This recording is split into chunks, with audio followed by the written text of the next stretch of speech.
Hey, this is WhyBeAre with BeamNG.drive, and today we're going to be taking a look at the Bridge Connundrum, which is a story built using scenarios. So we have 7 scenarios we're going to be playing through. The first one is Chapter 1, the home run. So the clock strikes 10 p.m. and you retire to your home. Chapter 1, the sawmill is quiet. No one other than you is still working and your shift is ended. You take in the dark surroundings, open the red Pessima door, and start the engine. The warmth takes only a few minutes to wash over you and you finally set off, making sure to turn your headlights on and not exceed the 40-mile-per-hour speed limit.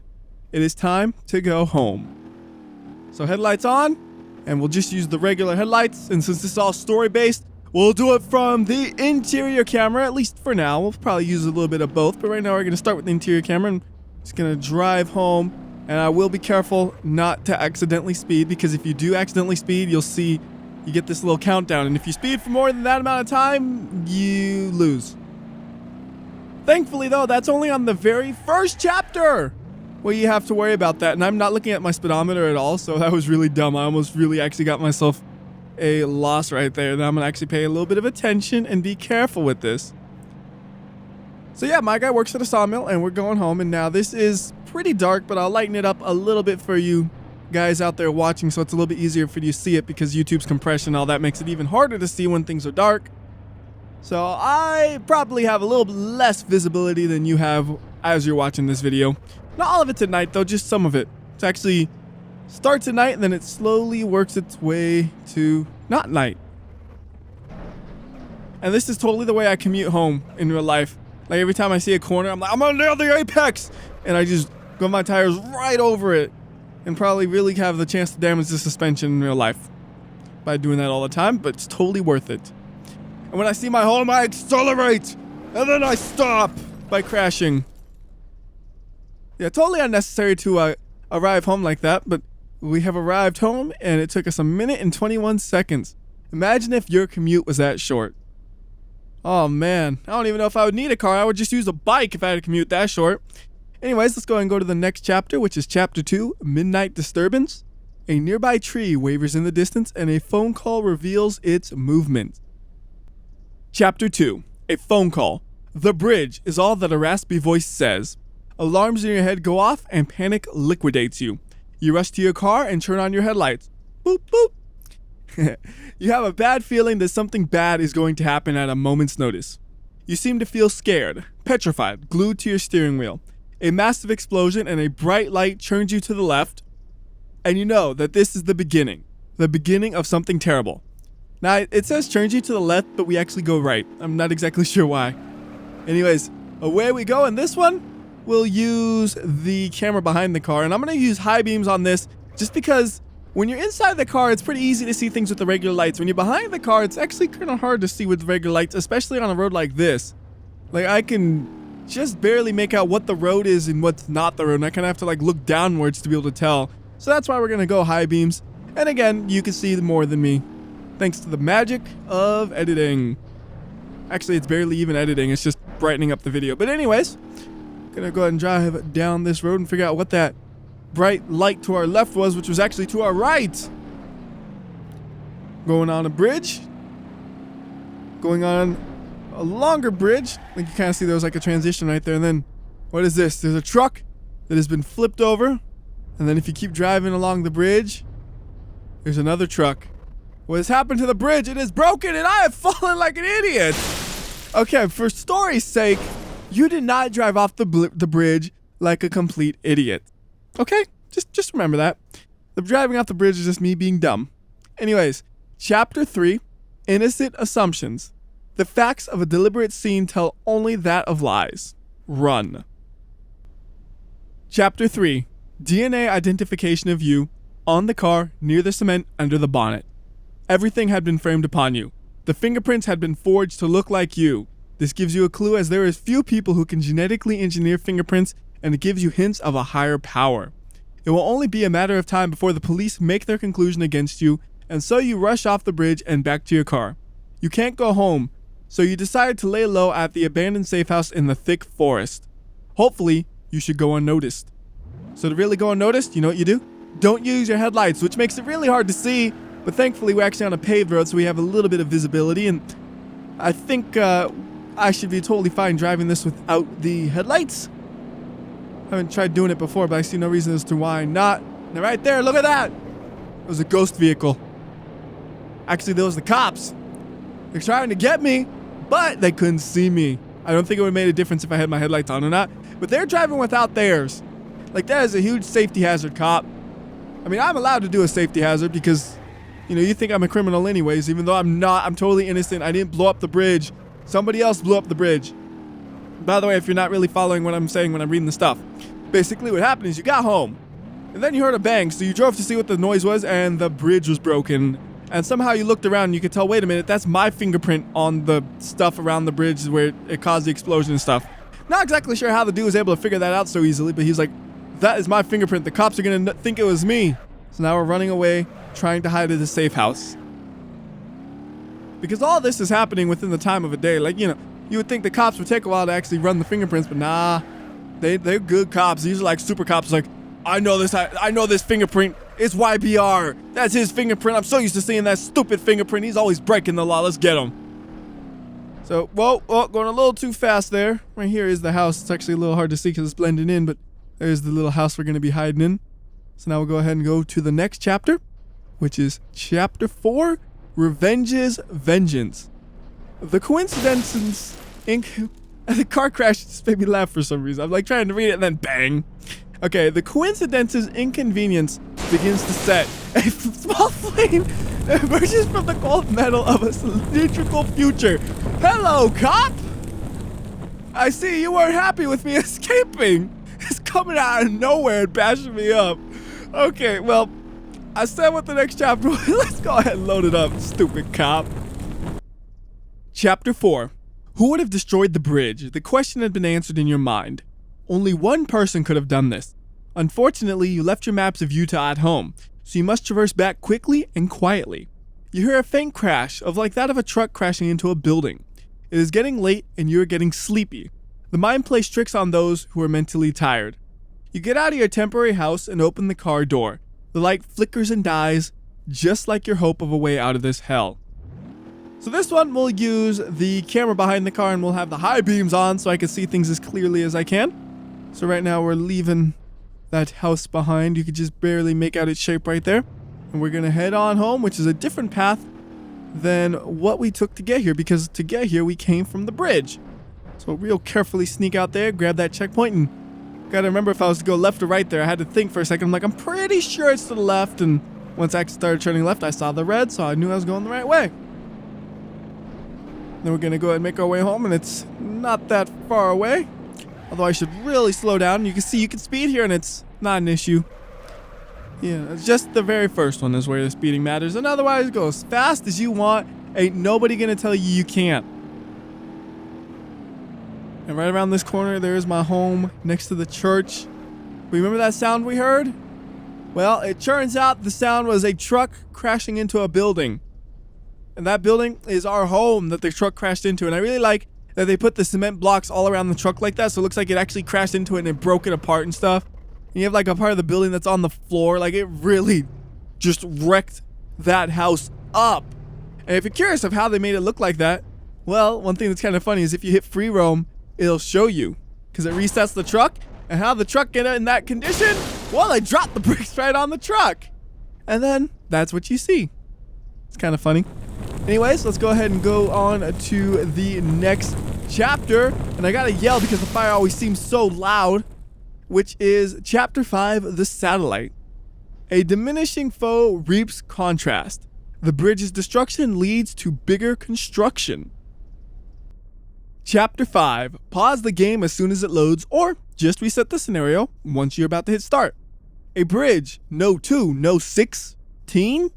What is it that you see at the end of the tunnel? A massive transmitter of some sort protrudes the ground of the orange rock that lines Utah. You hear loud bangs and you realize that you have been spotted. He knows your every move, and now you need to make them. You can sense that the place is so much different and the landscape seems foreign. The bridge in front of you seems to flicker, like the flicker of an explosive fire. You won't have long to get to the transmitter, 3 minutes tops before the transmitter sends a signal. Reset it and then away we go. And if you're wondering why are you resetting it before we play, you'll see in about 2 seconds. Boom, right there. There it is. There are cinder blocks flying through the air all over the place, and you have to avoid them as you drive. And the way they fall is similar but slightly different each time, so it's not as easy as just kind of memorizing a path. You actually got to look at the blocks and figure out which way can you go to get through them. So right now I'm actually kind of focused real hard on this, and got to drive around the block, and there we go. And we have 3 minutes, so you could actually go pretty slow through them to make sure you don't damage your car. I did that at a very respectable rate, which gives us a lot of time to go through this next section without any issues whatsoever. But just for fun, I'm going to probably do this again and then actually hit a block. Because it's fun when you get hit by the blocks flying through the air, and I want that to happen. I also might just crash into them if I can't get hit by one in the air. We'll see what happens. Either way, we're going to go to this. Now remember what I was saying about those bridges? What is up with these bridges, man? Why are there so many bridges? This is nonsense. Who is doing this? Bridges, bridges, bridges, bridges. It's the same guy who built that thing over there and was throwing cinder blocks at me. Yeah, that's why there were cinder blocks flying, I think, though. Is because the guy who built that, he saw you trying to stop him. He's like, no, you don't stop me. So he decided, let me chuck some cinder blocks your way. Because apparently he has that capability. And unfortunately, we did just pop our tire. We'll be fine in terms of time and stuff, but it's still a little annoying to have a car that's damaged. Because 3 minutes is pretty lenient. 3 minutes is I crashed into the cinder blocks, but I still want to complete it kind of time. Although, if you crashed into the cinder blocks, a lot of the time it probably would total your car because you're going to be going fast and they might be falling onto you at high speeds. So the combined forces of those two things can be pretty deadly. But either way, we're going to have almost a minute left by the time we get to the finish, I would think. It depends on your definition of almost, right? Like, you might say 58 is almost. Anything less is not even close. Picky, picky. You know, I would have almost a minute if I didn't pop my tire. I would say anything over 30 is almost a minute. How's that? That's fair, yeah? Because we're going to have 40-something seconds left if I floor it. Which I am. 40. Oh, no, 39. Okay. By the way, that crash, totally unnecessary. But it was fun. So we did that in, we did that in 2 minutes, 22 seconds, 0.22 seconds. That's a funny time. Now let's try to get hit by a block. And I will accept crashing into a block, but I really prefer the block hits me. It'll just be a lot more fun that way. But beggars can't be choosers. I'll take whatever impact I can get. Right there. Okay, that was perfect. Like, I kind of ran into that intentionally just because I wanted to get hit. But you'll actually see that the angle the blocks fly at is different if we were to try that again. So we're going to reset because I can't really drive that fast enough to get hit by another block. And then if you watch the way that thing flies, it'll probably bounce in a way where we won't be able to actually be hit by it. So let's see, like right there, it's flying so much differently that you can't even really see the block I hit. It also means the blocks on the ground will vary as well. And that one came out of absolutely nowhere to just wreck my roof in. So blocks are fun to mess with. But we're going to go ahead and go on to the next chapter. Chapter, not free roam, you idiot. Which is Chapter 6, Power Down. Empowering powers are powerlessly powerful. Pull the plug. Chapter 6, only one thing must be done, and quickly. The transmitter will only take 1 minute and 15 seconds before the signal is sent, and that is not good. It seems to be refueling, and now you realize why the bridge was blown up. To steal the augmented cement mixer and to divert the police's attention as well as build this monstrosity. The augmented cement mixer is vulnerable while refueling and you know you can destroy. Your car's engine whines like a cat and you respect its concern. This isn't the normal day job for your little Pessima. The platform shakes and you floor it. So what exactly is an augmented cement mixer compared to a normal one? Don't ask a WhyBeAre because a WhyBeAre doesn't know. WhyBeAre can show you what an augmented cement mixer looks like though once we get to it. And it's actually not far away at all. We just gotta go over here and not fall off the edge like I thought I was gonna do for a second right there. That was a little scary. And we have a little jump we're gonna have to perform right here. Just try to do this carefully as possible. Perfect. And then here's an augmented cement mixer. What are we gonna do with it? We're gonna push it off of the platform while it refuels. Now, Pessimas are not vehicles made to push cement mixers. So this does take a second. We have 30 seconds to actually get them to fall. So more than enough time for us to just push, push, push, and bye-bye. And I'll go along with you so you don't get lonely. Oh, extra damage! I actually landed on top of them. I was going to say I wanted to land on top of them, but I wasn't sure if I was going to pull it off, so I wasn't going to say anything. So we got extra damage, and then the augmented cement mixer is destroyed. So now we're going on to the last chapter, which is Chapter 7, Innocent Revenge. The wind flaps its wings as it begins to stir. It is revenge that is awoken innocently. Chapter 7, John. Of course, it had to be John. Only he could have afforded to manufacture this twisted machine, and only he could make it work with his applied electromagnetic mechanically engineering degree. What a fancy sounding degree that is. The transmitter may be destroyed, but one thing still remains: justice. And justice comes with a slice of lunacy. You are at the center of a high place, and you can feel the nerves clench in your fright. Your pessima is vibrating in fear, and the gears wobble as they run. The final showdown commences, and so does the chance of you living through this hell of a journey. So we're gonna go and get John. Can't believe you would do this, John. What is your problem? It's your augmented cement mixer nonsense, John. Come on. So actually here we have to do a little bit of a wacky driving maneuver that almost rolled the car right there. Thankfully I just enough momentum to keep it upright. Right here we have a really tight corner. Got to slow down for that one. And then we're going to have a real big slope. And we're going to hang off to the right side here because it's a little bit easier of a transition. And we're just going to coast down this, maybe even brake a little bit because we don't want to go so fast. Because down there, that's kind of a rough transition from road to road. So I'm going to just brake here. Try not to lock up the wheels. And go like this, real slow. And then floor it. You heard a crash, but I still was able to keep driving, and I just lost the bumper. So John pulls the gears and something, and he's getting away. We gotta stop John. John, get back here! You can't be doing this! Stop it, John! John, I swear, once I catch you, I am gonna beat you up! John! Oh, there goes my bumper. It'll slow me down anyways. Probably. I see no scenario in which it wasn't slowing me down, but it might have just had no effect, period. It definitely wasn't speeding me up, though, that's for sure. John! John!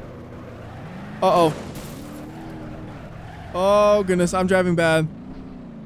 And John, he's just like, I can drive good in your face. Shut up, John! My car still drives fine, so I can catch you. That's all that matters is I can catch you. This is actually the hardest part of the scenario, is trying to catch him. And I swear on the dirt roads, he is able to just destroy you because you can't really see what's coming along, so you kind of want to go slow, but you know you can't. So you end up being recklessly fast and you can't even see. But I see John! John! What are you doing? Stop it! John! I got to stop you. You did bad things. Do you understand that? He doesn't understand. He's just a lunatic. He doesn't believe he'd do anything bad, even though he did. We only got 3% damage on his car. 21%. Popping the mirror off really damages it up. John, where you going? Uh-oh, straight away. My Pessima's natural enemy. Maybe they'll mess up. It's not that big of a straightaway, is it? It's already curving. I can't corner as fast as you, you lucky! I can barely do the corner at the speed I did, and you way outsped me. See, sometimes they'll do amazing on corners, but then they'll do awful. It's just so funny. You never quite know what to expect from them. Like on that corner, they're going way slower than they could have because I gained quite a bit with much less grip. John! I'm just gonna keep saying John until I catch him. I swear, John, you shouldn't have done this. I'm gonna wreck you so hard. I'm gonna wreck you so hard if I can catch you. Which I can't. Wait, yes I can. Gotcha! The final crush of metal severed the car and it spun out of control. Its engine fumed and the gears chipped away. John was later arrested and put under a sentence for life in jail. Your time, 3 minutes, 31 seconds. And actually, John's escaping still. Like, I am truly surprised he is able to still drive after that, because that crash basically ruined my car, and I thought they would have had a worse impact. But no, they're still driving somehow. Let me take a look at that car. Missing a front wheel, but the right one looks like it's just damaged, so he's able to still kind of drive it. Where are the police when you need them? John, I swear you better stop. Oh well, John's gonna escape, and his crazy creation will always be his, and he'll get his new augmented cement mixer, and the world will end. By the way, those are all bridges that are just kind of in the air like that, if you couldn't tell. Anyways, till next time, this has been WhyBeAre. I'll see ya.